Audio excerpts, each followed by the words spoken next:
Pa, zavisi koga pitate. Merima je zaljubljenik u jezike koji se pronašao u radu sa mladim ljudima i brojkama. Pozitivna, susretljiva i ponekad šašava. Izabrala bih mamu kao uzor. Frustrirajući je ponekad, zahtijeva mnogo pažnje i mnogo detalja.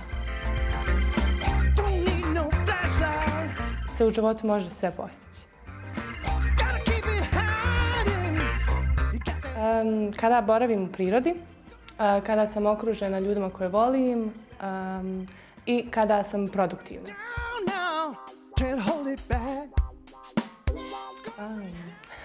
Okej.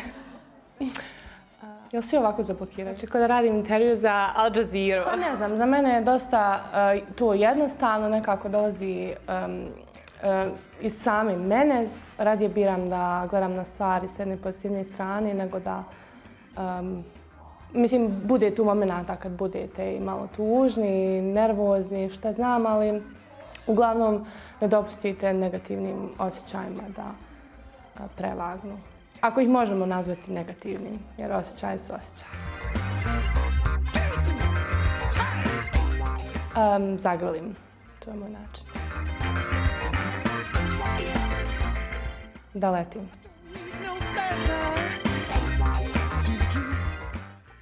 Vjerovatno bi se bavila možda filmom. Vožnja.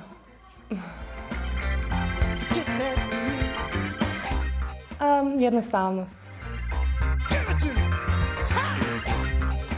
Pa mami najdrži savjet ili možda onaj koji se ispostavio najistinitiji jeste to da često bi mi znala reći da nekako pazim koliko puštam ljude blizu sebe, odnosno kome povjeravam svoje neke lične tajne ili probleme ili bilo što.